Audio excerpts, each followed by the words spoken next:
The following program is presented by the Metropolitan Library Service Agency.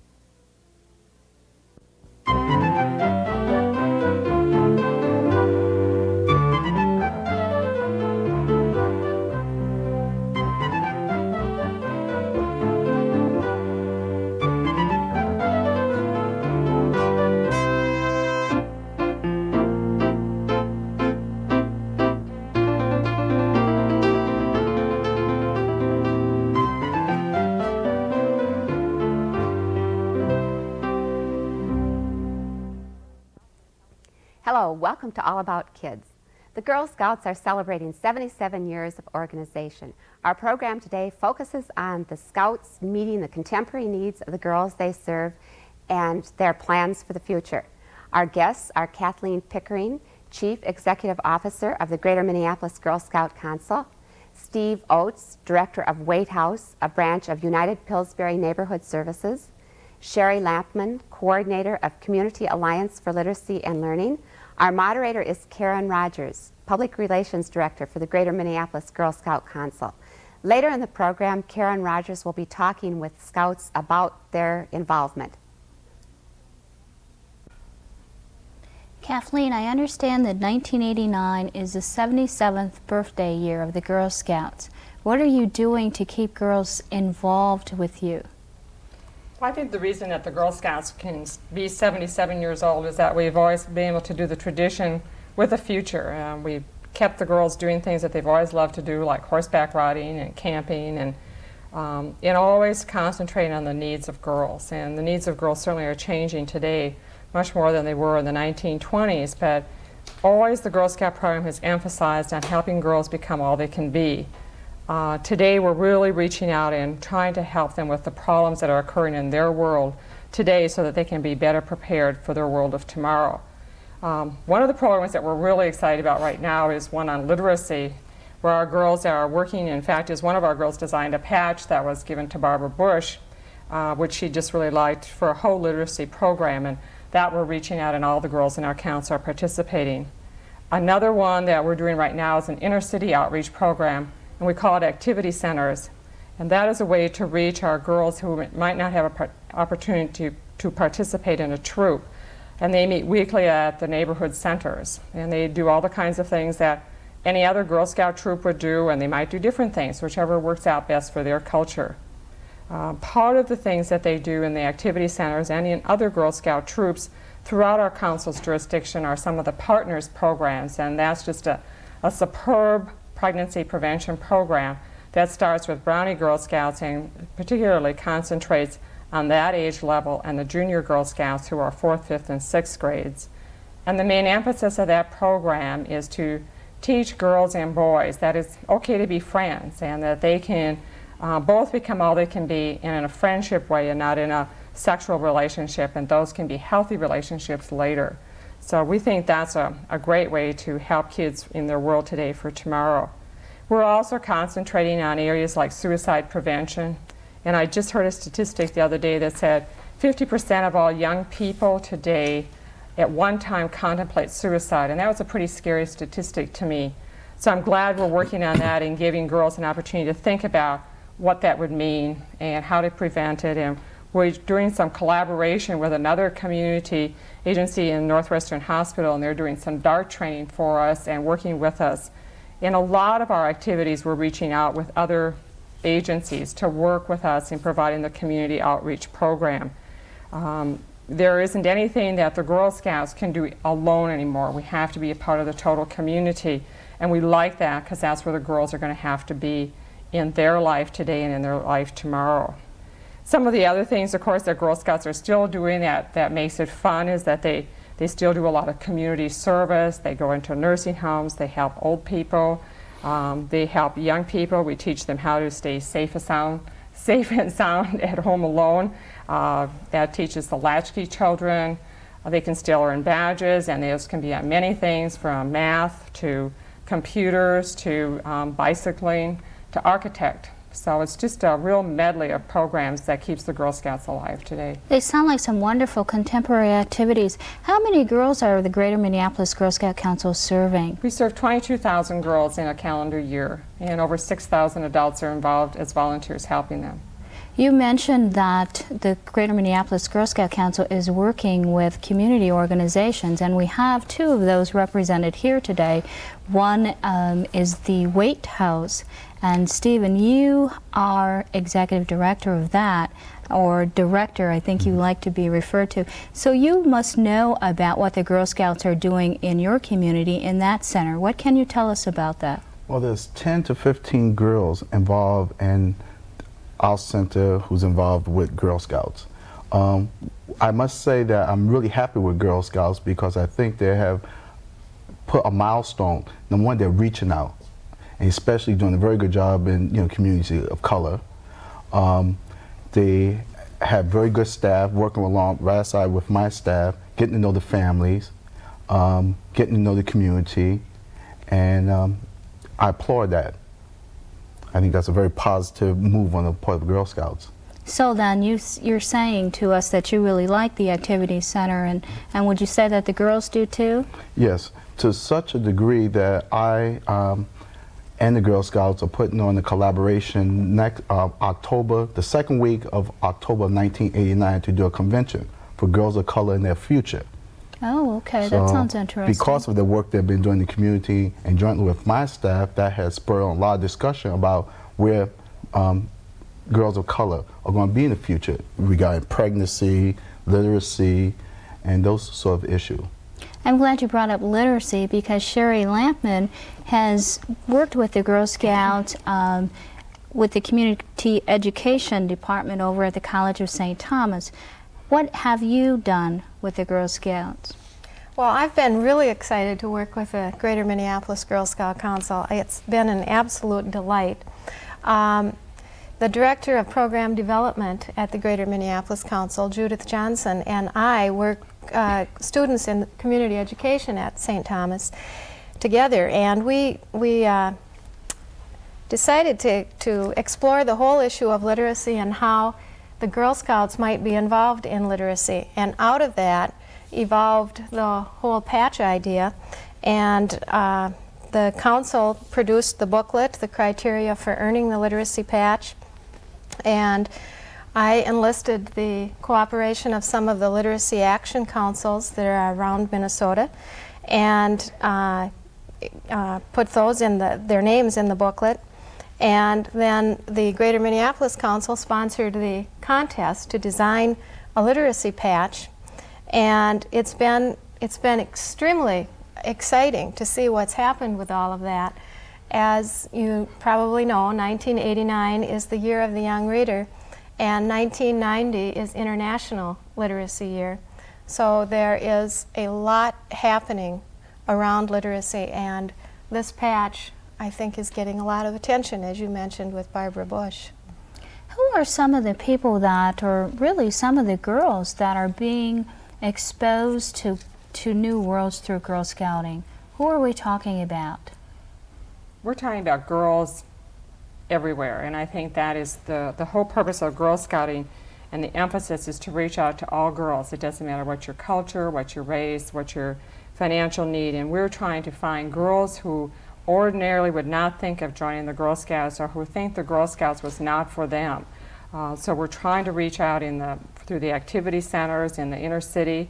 We're going to be trying some new activities in 89 and 90 to reach out to rural girls who would not otherwise have an opportunity to participate, mostly because of lack of transportation, which sometimes the rural and the inner city have the same problems. It's transportation is a great cause why we can't serve those. So I think those are another special market. We also have a special emphasis here to reach out more towards disabled girls.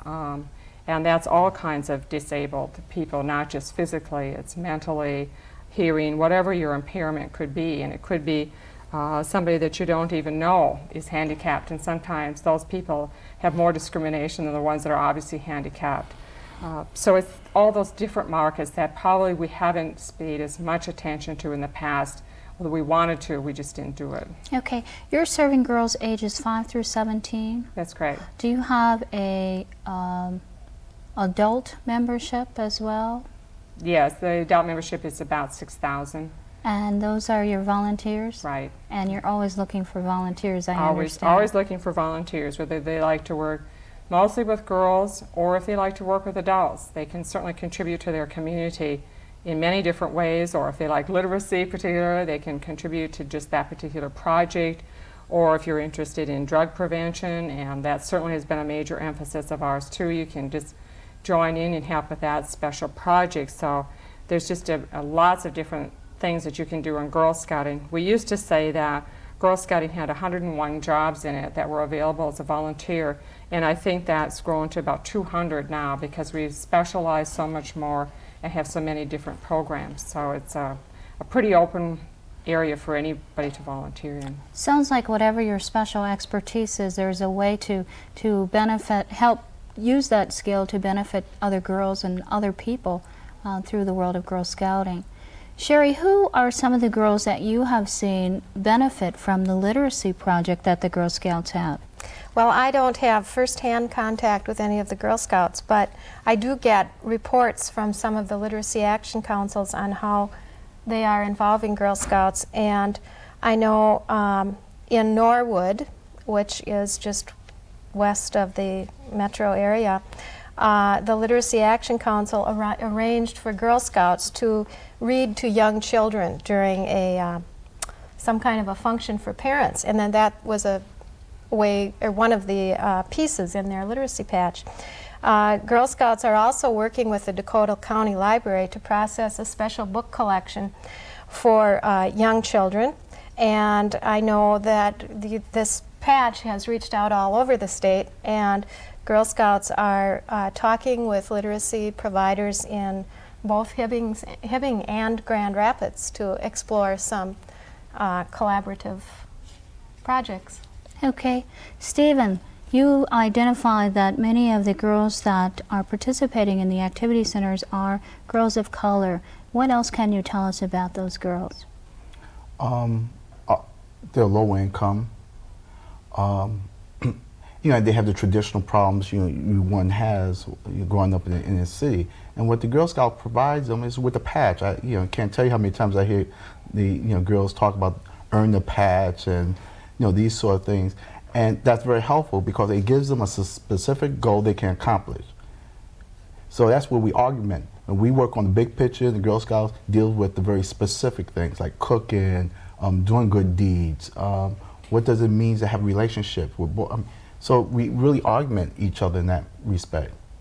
Kathleen, would you say that that's a good picture of what Girl Scouting is all about, teaching girls and helping them to have fun and discover themselves and things like that? I'd say that the girls tell us all the time that their main reasons they like to join the Girl Scouts is because they have fun and they meet new friends and do activities they wouldn't do otherwise. And I think that's what we're happy that they like that, and we know that through our program that they develop a lot of self-esteem in areas they never would touch otherwise. Sounds like the Greater Minneapolis Girl Scout Council is a good organization to join and be a part of, whether you're a girl or an adult. When we come back, we'll talk with girls to find out why they like Girl Scouting. We're back with 3 Girl Scouts who are going to tell us what Girl Scouting means to them. Sitting next to me is Sarah Ryman, and in the middle is Brandy Mitchell, and sitting next to her is Arletha Blanks. Hi. Hi. How are you today? Fine. Good. Sarah, when the adults were on earlier, they were telling us about the literacy patch, and they were very excited about it. I understand that you designed the patch. Yes, I did. Congratulations. Thank you. Show it to us.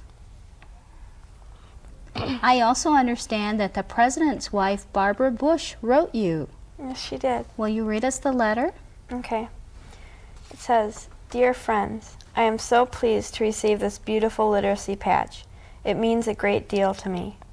Your interest will help make our great nation a more literate one. Thank you. The President joins me in sending our best wishes. Warmly, Barbara Bush." How did you feel when you received that? I was very proud. That's a real special honor. That happened because you're a Girl Scout, right? Yep. So why did you design the patch? Did you have a special reason for doing that? Well, I really enjoy reading and writing, and it just means a lot to me. And then when our troop found out that there was a patch contest for this, we all decided that we were going to design a patch and send it in. Okay, what troop are you in? 814 from William Byrne Elementary in Burnsville. Okay, and does your troop do a lot of reading? Yeah. Okay. Arletha and Brandy, tell me about some of the things that your troop does. Well, we do activities and when we have our group meetings, and we take field trips, we go on nature hikes, and we do a lot of other things. Okay, and how about you, Arletha? What can you tell me? What else does your troop do? We have overnights and we go camping together and we cook things and stuff like that. Are the three of you learning? Yeah. Tell me some of the things that you're learning about. Well, we did a booth on Hawaii for a Festival of States, and we learned a lot of information about Hawaii and the different cultures that they have there and how it started. Okay. We're learning how to make new friends, to be friends to each other, and how to treat each other like sisters, and to care a lot for each other. Okay. How about the badges? What kind of badges have you earned, Arletha?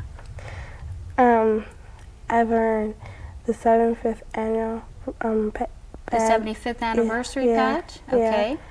And the cleanup patch. The cleanup patch? And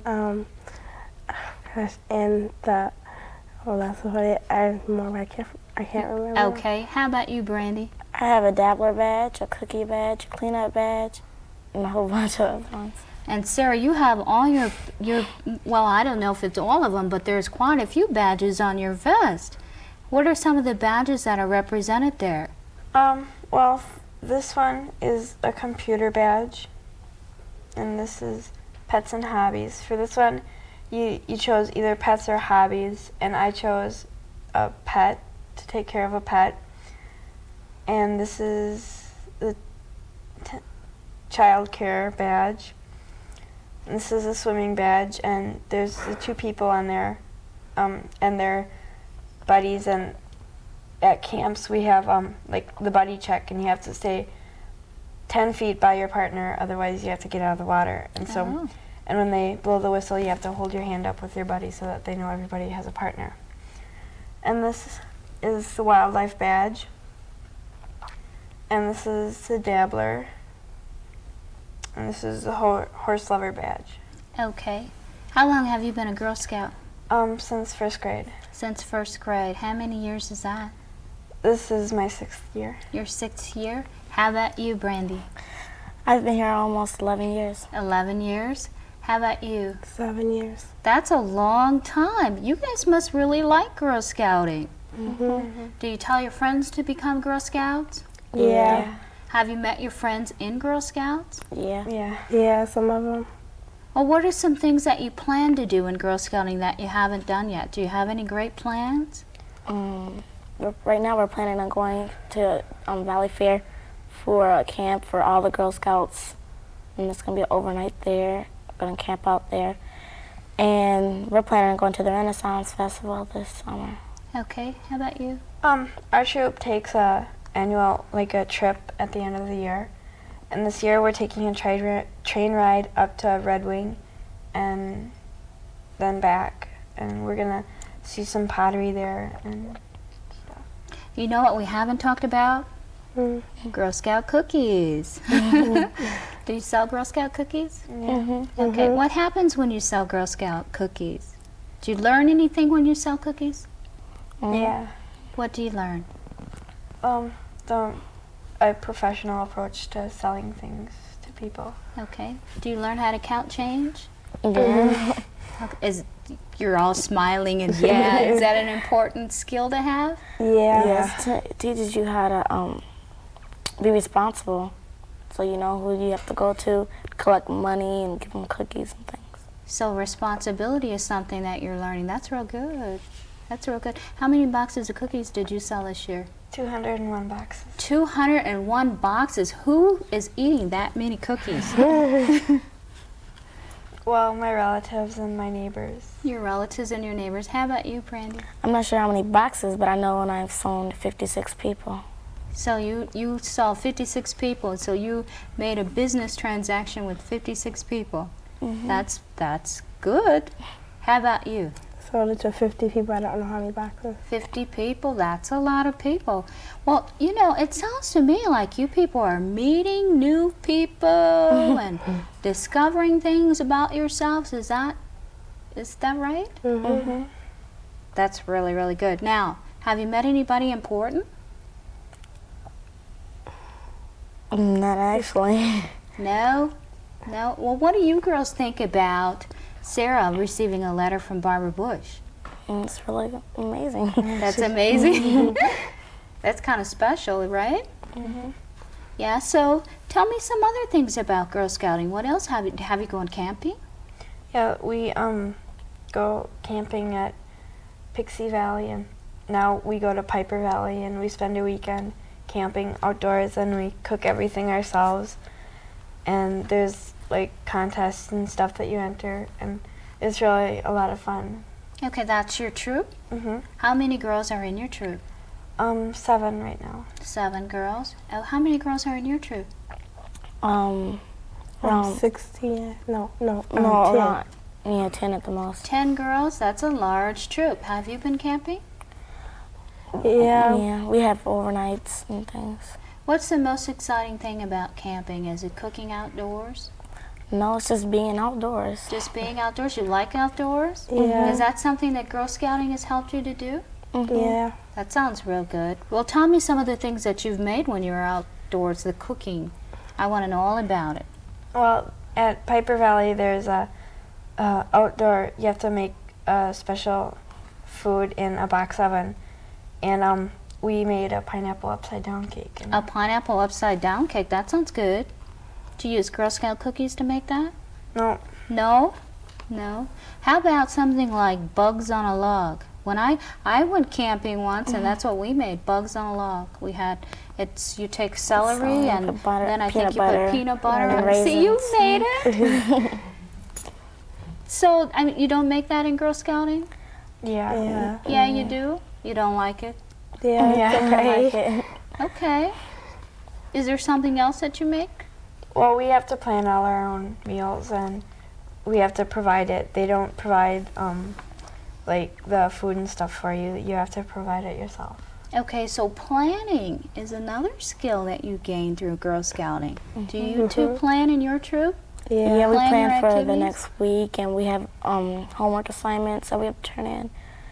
And when we go on nature hikes, last year's nature hike, we had to collect things off of the ground that we picked up. Collect things like bugs? No, like leaves and feathers and things, and we had to make an art picture out of it. Oh, and was that fun? Yeah. Because you guys pick up all this weird stuff. But Weird first, stuff. Now, what's that? like all this nature cotton, that kind of white stuff that you pick off the ground beside things, and I made a big smiley face with a like tree thing. Okay, now tell me, when you go camping, do you sleep in a cabin? Sometimes. Once. Okay. We usually sleep in tents. In In tents? tents. Okay. Do you at least have a sleeping bag or something? Yeah. Blanket? Oh, I had sleeping bag. and blankets. Okay, because it gets cold. Cold, And yeah. Were the owls, and were there any owls out and any sound? Yeah, it's real scary because you're not used to sleeping outdoors, and then you hear all these weird noises, and then you're jumping all over the place, scared. Did you see any tracks? Yeah. Animal tracks? Once we seen a bear track, so I got scared. Yeah, I would have been scared too. What about s'mores? When I went camping, I mean, this was a while ago, but it wasn't that long ago, and we made s'mores. Yeah, we make those we too. make those a lot. You make those a lot? Okay, now what's in a s'more? Marshmallows, graham crackers, chocolate. Okay, now see, it's funny to me that your Girl Scout troop meets in Burnsville, and your Girl Scout troop meets in North Minneapolis, right? And yet the three of you all seem to know about s'mores. and you knew about bugs on a log. And you, all three of you have told me that you're learning, and you're learning responsibility, and you're learning how to plan things. Do you find that odd, or do you think that that's something that's common in Girl Scouting? It's probably common because a lot of people do the same thing. How many Girl Scouts do you think there are in the Greater Minneapolis Girl Scout Council? A lot. What's a lot? What's a lot? Let's talk numbers. I have no idea. A few million in Minneapolis? No, not a million. Around 500. 500? 1,000. Shall I tell you what the answer is? Yeah. There's 22,000 girls that the Greater Minneapolis Girl Scout Council serves. People just like you who are growing up, and they're going to just be wonderful. Are you going to be wonderful? Yeah. What do you want to be when you grow up? A doctor. A doctor. What do you want to be when you grow up? A lawyer. A lawyer. What do you want to be when you grow up? I want a counselor retarded. Okay, that's wonderful. I'm so glad the three of you came in to tell us all about your Girl Scout experiences. Thank you very much. Thank you. The Greater Minneapolis Girl Scout Council is building stronger roles for girls and the women they will become.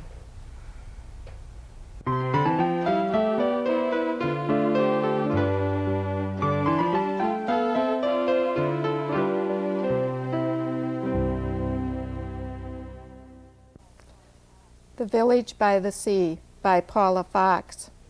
Paula Fox has done it again, created an eminently readable, enjoyable book for anyone ages 10 and up. Basically, the story is of a 10-year-old girl named Emma who is sent to the beach for the summer to live with crotchety Aunt Bee and gentle Uncle Crispin.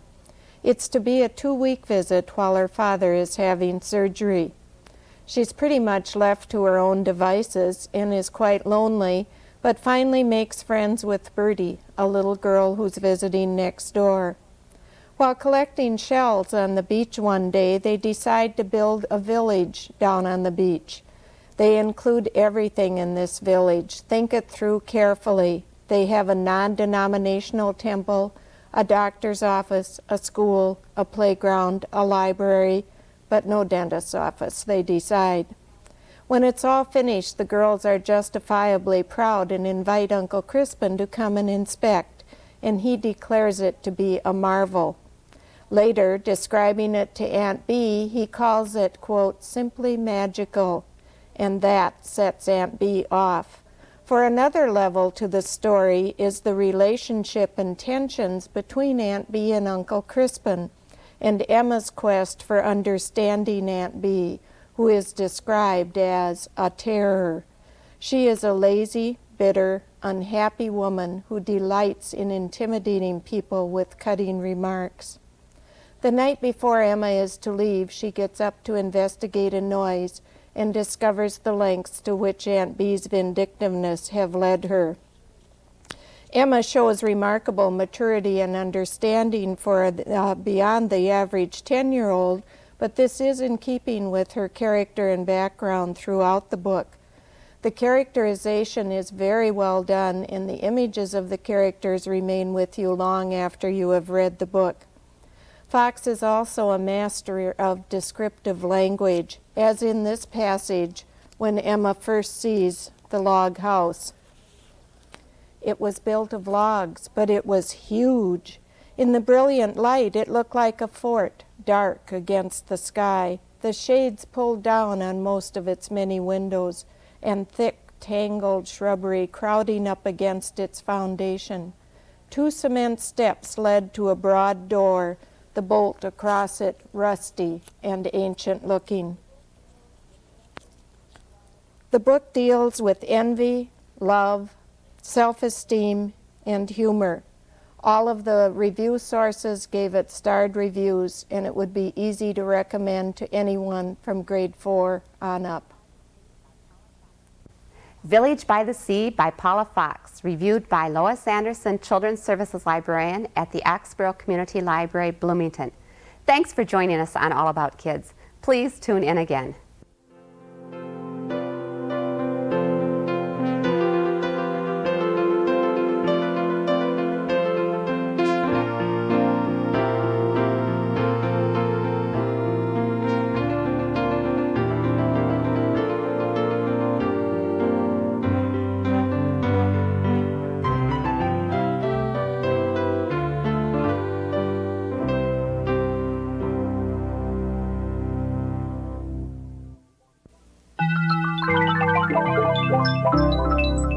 This has been a presentation of Hennepin County Library in conjunction with the Twin Cities Metropolitan Library Service Agency.